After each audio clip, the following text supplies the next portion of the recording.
Welcome to GSC academy. Good morning दोस्तों। आज आपका पॉलिटी का लेक्चर आगे बढ़ाते हुए आज हम लोग मौलिक अधिकार के बारे में पढ़ेंगे। और यहाँ से एक सवाल करीब करीब परीक्षाओं में यहाँ से एक सवाल देखने को मिल जाता है। विभिन्न परीक्षाओं में एक सवाल यहाँ से आने की अति संभावना होती है। तो चलिए आज हम लोग मौलिक अधिकार के बारे में पढ़ते हैं। मोस्ट इम्पॉर्टेंट यहाँ से सवाल बनता है, याद रखिएगा ज़रूर। यहाँ से एक सवाल आपको किसी भी एग्जाम में यहाँ से एक सवाल देखने को आपको अवश्य मिलेगा। एक सवाल यहाँ से आने की प्रबल संभावना रहती है, याद रखिएगा। तो चलिए हम देर ना करते हुए आगे स्टार्ट करते हैं। स्टार्ट करने से पहले एक से एक बात और बताना चाहता हूँ। प्लीज़ अगर वीडियो अच्छा लगे तो इसे लाइक एंड सब्सक्राइब ज़रूर करें एंड शेयर भी ज़रूर करें, ठीक है। तो चलिए स्टार्ट करते हैं हम लोग। अगर आप लाइक एंड सब्सक्राइब करते हैं तो हमें मोटिवेट मिलता है और हमें और अच्छा करने का प्रयत्न मिलता है। इसलिए प्लीज़ दोस्तों आप सपोर्ट ज़रूर करें, एक बार सपोर्ट करके देखें। आपको यकीन दिला दूंगा कि कंटेंट अच्छा ज़रूर लाऊंगा। इस बातों को आप भरोसा कीजिएगा। आप हम पर भरोसा कीजिएगा तो हम भी आप पे भरोसा ज़रूर करेंगे। इस बातों को गौर फरमाइएगा। तो चलिए देर ना करते हुए, आप लोगों का हम समय वेस्ट ना करते हुए, तो आधा मौलिक अधिकार के आज 2 टॉपिक या 3 टॉपिक में करके हम लोग बांट के पढ़ेंगे, इसको याद रखिएगा। तो चलिए हम स्टार्ट करते हैं हम लोग। तो सबसे पहले मौलिक अधिकार को इंग्लिश में क्या बोलते हैं? तो फंडामेंटल राइट्स बोलते हैं इंग्लिश में, याद रखिएगा। क्या बोलते हैं? फंडामेंटल राइट्स इंग्लिश में बोलते हैं। सबसे पहले पूछेगा यह संवैधानिक है कि नहीं है। तो मौलिक अधिकार हमारा संविधान में इसका वर्णित है। तो सर कहाँ पास वर्णित है? पहला सवाल यही पूछेगा कि मौलिक अधिकार भाग कितने में उल्लेखित है। तो मौलिक अधिकार भाग 3 में उल्लेखित है, याद रखिएगा। यहाँ पास दिया हुआ मौलिक अधिकार भाग कितना में उल्लेख है? तो भाग 3 में उल्लेख है, भाग 3 में उल्लेख है। देखिए बच्चों, मैं पढ़ा रहा हूँ, साथ साथ आप इसको देख करके आप नोट भी अपना बना सकते हैं। इसको देख के बिल्कुल लिखा हुआ है, इसको हमने लिख करके इसको आप कॉपी में आप नोट भी बना सकते हैं। आगे भविष्य में पढ़ने के लिए आपको हो जाएगा। तो नोट बनाते चलिएगा, साथ में साथ मेरे साथ पढ़ते चलिए और नोट बनाते चलिए और समझते चलिए और याद करते चलिए। तो चलिए सबसे पहले क्या हमें सवाल पूछेगा आपको कि मौलिक अधिकार भाग कितना में वर्णित है। तो मौलिक अधिकार भाग कितना में वर्णित है बच्चों, मेरे प्यारे दोस्तों? तो भाग 3 में वर्णित है। अनुच्छेद कहाँ से कहाँ? अभी आप पूछ देगा आर्टिकल कितना से कितना तक वर्णित है। तो आर्टिकल ये बच्चा 12 से लेकर के कहाँ, 12 से लेकर के 35 तक वर्णित है। 12 से लेकर के 35 तक वर्णित किया गया है मौलिक अधिकार को। क्लियर हो गया? आशा करता हूँ कि यहाँ तक दिमाग में छप गया सवाल कि मौलिक अधिकार भाग कितने में है वर्णित है। तो भाग 3 में। आपको पता होगा कि कुल भाग कितने, कुल भाग की संख्या 22 है। अनुसूचियों की संख्या कितनी है? 12 है। और कुल आपके पास अनुच्छेद कितनी है? 335 है, ठीक है ना। याद रख, सॉरी 395, ठीक है। तो याद रखिएगा मौलिक अधिकार भाग कितना में वर्णित किया गया बच्चा? भाग 3 में किया गया। अनुच्छेद कितना से कितना? 12 से लेकर के 35 तक किया गया है। तो चलिए पारा पारी एक एक आर्टिकल को, एक एक अनुच्छेद को हम लोग क्लियर करते चलेंगे। तो सबसे पहले मौलिक अधिकार कहाँ से लिया गया है, इसके बारे में यहाँ से एक सवाल पूछेगा। पहला सवाल पूछेगा कि मौलिक अधिकार भाग कितने में वर्णित है। तो मौलिक अधिकार भाग 3 में वर्णित है। मौलिक अधिकार भाग 3 में वर्णित है। आर्टिकल कितना से कितना तक? आर्टिकल 12 से लेकर के 35 तक वर्णित है। तो चलिए आगे बढ़ाते हुए, तो मौलिक अधिकार को अमेरिका के संविधान से अपनाया गया है। तो याद रखिएगा मौलिक अधिकार को कहाँ से लिया गया है? अमेरिका से लिया गया है, यूएसए से लिया गया। याद हो गया? मौलिक अधिकार को कहाँ से लिया गया? तो पहला पॉइंट में आप नोट बना करके लिखिएगा। पहला पॉइंट में लिखिएगा कि मौलिक अधिकार को अमेरिका के संविधान से अपनाया गया है। आपको पता होगा कि हमारे संविधान जो है, संविधान जब बना था उस समय क्या हुआ? 10% क्या हुआ? विदेशी स्रोत लिया गया था संविधान में, 10%। इन्हें की कॉपीराइट नहीं है, बस वहाँ से हम लोग प्रेरित हुए हैं। क्या? वहाँ से हम लोग प्रेरित होकर के अपनाए हैं, ठीक है। तो 10% विदेशी स्रोत हमारे संविधान में है। क्लियर हो गया? तो इसी तरह मौलिक अधिकार कहाँ से लिया गया बच्चे? याद हो गया? अमेरिका से मौलिक अधिकार को लिया गया है। क्लियर हो गया? आगे चलते हैं। इन अधिकारों को अमेरिका के अधिकार पत्र, बिल ऑफ, अब अमेरिका में इन अधिकारों को क्या बोलते हैं? अमेरिका में इन अधिकारों को अधिकार पत्र, बिल ऑफ राइट्स, क्या बोलते हैं? बिल ऑफ राइट्स बोलते हैं। बिल ऑफ क्या बोलते हैं? राइट्स इंग्लिश में से लिया गया है। कहाँ से लिया? बिल ऑफ राइट्स लिया गया। इसलिए भाग 3 को अधिकार पेड़, देखिए अब भाग 3 को किस नाम से जानते हैं? अधिकार पेड़ के नाम से जानते हैं। तो सवाल आपसे यहाँ से पूछ सकता है कि भाग 3 को किस नाम से जानते हैं? तो अधिकार पेड़ के नाम से जानते हैं। भाग 3 को किस नाम से? अधिकार पेड़ के नाम से। देखिए अगर माता पिता आपको जन्म दिए हैं और आपका कोई अधिकार ना हो तो माता पिता किस लिए जन्म दिए? आपको माता पिता से आपको मांगने का अधिकार है, भोजन, कपड़ा, वस्त्र, अच्छा पढ़ाई मांगने का अधिकार है। इस बातों को याद रखिएगा। जिस तरह से हम लोग का संघ को से, राज्य से मांगने का अधिकार है, तो इसी तरह से माता पिता से एक अधिकार हम लोग को दिया गया, जीने का एक अधिकार दिया गया कि हम लोग का भी कुछ अधिकार होना चाहिए।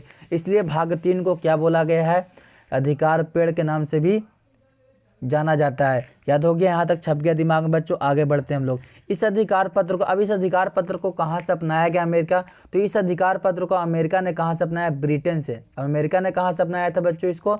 ब्रिटेन से। अब सवाल पूछेगा कि अधिकार पत्र को अमेरिका ने कहाँ से अपनाया? तो अधिकार पत्र को अमेरिका ने कहाँ से अपनाया था? ब्रिटेन से अपनाया था। कहाँ से अपनाया था? ब्रिटेन से। अब ब्रिटेन में इसको कहाँ से? तो मैग्ना कार्टा, क्या चीज़ को बोलते हैं? मैग्ना कार्टा से अपनाया था। कहाँ से? मैग्ना कार्टा से अपनाया था। ये 1215 ईस्वी में अपनाया था। क्लियर? 1215 ईस्वी में अपनाया था। अब चलिए यहाँ से आप लोग क्लियर हो गया कि आर्टिकल 12 से लेकर के क्या पढ़ना है हमको? 12 से लेकर 35 तक पढ़ना है। क्या चीज़ पढ़ना है हमको? मौलिक अधिकार के बारे में पढ़ना है। 12 से लेकर के 35 तक मौलिक अधिकार के बारे में हमको पढ़ना है, भाग 3 में पढ़ना है। तो पारा पारी हम लोग आर्टिकल 12, आर्टिकल 13, आर्टिकल 14, आर्टिकल 15, इस तरह से हम लोग 35 आर्टिकल तक चलेंगे। तो चलिए सबसे पहले one of the first article आपका क्या है? आपका आर्टिकल नंबर 12 के बारे में हम लोग जान लेते हैं। आर्टिकल 12 क्या है? तो देखिए आर्टिकल 12 क्या है? अनुच्छेद 12, जिसको हिंदी बोलते हैं अनुच्छेद 12।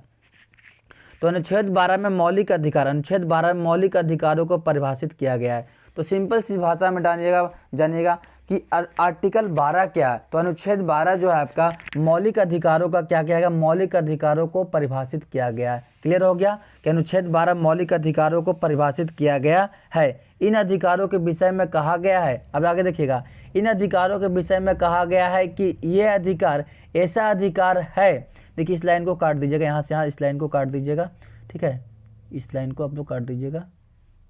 देखिए इस लाइन को यहाँ से काटा हुआ पेन से, ठीक है, देखिएगा समझिएगा क्या कहा गया है। इन अधिकारों को अधिकारों के विषय में कहा गया है कि ये अधिकार ऐसा अधिकार है जो किसी व्यक्ति के संपूर्ण व्यक्तित्व के विकास, ठीक है, विकास के माध्यम से व्यक्ति का बौद्धिक या नैतिक तथा आत्मधर्मिक विकास का संभव है। अगर आपको कोई अधिकार न दिया जाए तो आपका जीवन का कोई अस्तित्व भी नहीं है। अगर किसी चीज़ का आपको अधिकार न दिया जाए तो आप बेकार है ना, आपका कोई वैल्यू ही नहीं है, कोई इज्जत ही नहीं, तो बेकार है। तो आपका एक अधिकार होना भी जरूरी है। जिस तरह माता पिता का अधिकार है हम लोग को, हम माता पिता से मांगने कुछ चीज़ का अधिकार है। अगर माता पिता से हम लोग का अधिकार नहीं है तो हम लोग का अधिकार था जीवन का। इसलिए क्या है, जीवन का ये क्या नैतिकता सिखाती है, बौद्धिक सिखाती है, ठीक है ना, यह आत्मध्याय सिखाती है, विकास के बारे में सिखाती है। तो अधिकार होना बहुत ज़रूरी है आज इंसान को, और उस अधिकार को दुरुपयोग मत कीजिए।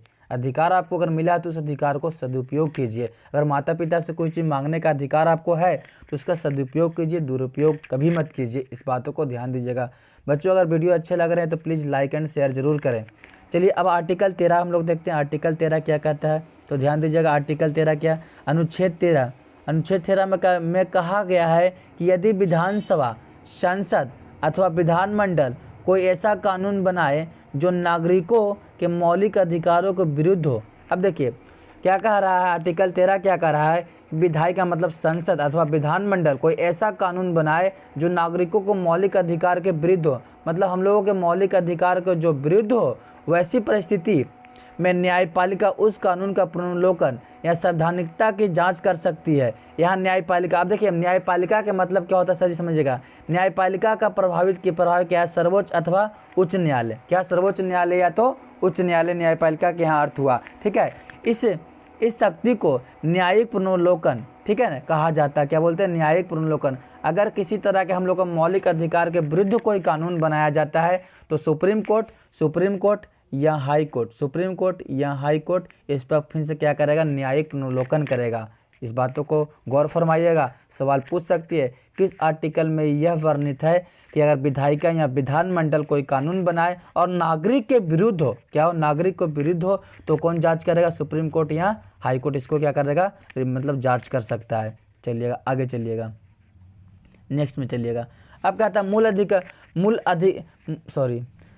मूल संविधान में मौलिक अधिकारों की संख्या क्या? आप पूछ सकते हैं, डायरेक्ट सवाल में पूछेगा कि मूल संविधान में क्या है? मूल संविधान में आपके पास मौलिक मौलिक अधिकारों की संख्या कितनी थी? तो मौलिक अधिकारों की संख्या क्या थी? 7 थी। क्लियर थी? 7 थी। याद हो गया बच्चों? तो मूल संविधान में जो मौलिक अधिकारों की संख्या कितनी थी? 7 थी। यहाँ देखिए अंडरलाइन कर देते हैं हम लोग यहाँ, चलिएगा, ठीक है। मूल संविधान में मौलिक अधिकारों की संख्या कितनी थी? 7 थी। किंतु 44वें संविधान संशोधन 1978 में 44वां संविधान संशोधन हुआ 44, ठीक है। 1978 में 44वां संविधान संशोधन हुआ, जिसमें से क्या कर दिया गया, पहले मौलिक अधिकारों की संख्या 7 थी, अब मौलिक अधिकारों की संख्या वर्तमान में कितनी कर दी गई है, 6 कर दी गई, जिसमें एक अधिकार को हटा दिया गया, संपत्ति का अधिकार को हटा दिया गया। तो यहाँ से सवाल पूछता है कि संपत्ति के अधिकार को किस संविधान संशोधन में हटा दिया गया, तो आंसर क्या हो जाएगा आपका 44वां संविधान संशोधन 1978 में हटा दिया गया, संपत्ति के अधिकार को हटा दिया गया। क्लियर हो गया, बातों को दिमाग में अच्छा पता चलिएगा। आगे चलते हैं हम लोग। तो किंतु 44वें संविधान संशोधन 1978 द्वारा संपत्ति के अधिकार को मौलिक अधिकार की सूची से बाहर करके और उसे कानूनी अधिकार लीगल राइट्स और कहाँ रख दिया, कानूनी अधिकार में रख दिया, लीगल राइट्स में रख दिया गया। ठीक है, बनाकर भाग कहाँ रखा, भाग 12 में रख दिया गया। भाग 12 के अंतर्गत आगे चलते हैं। भाग 12 के अंतर्गत अनुच्छेद कितना, अनुच्छेद 300 के क में कहाँ रख दिया गया, 300 के क में रख दिया गया। समझिएगा, यहाँ से 300 के क में रखा गया है। वर्तमान में मौलिक अधिकारों की संख्या 6 है, जिनका वर्णन इस प्रकार है। अब देखिए, वर्तमान में मौलिक अधिकारों की संख्या कितनी है बच्चा, तो 6 है, याद रखिएगा।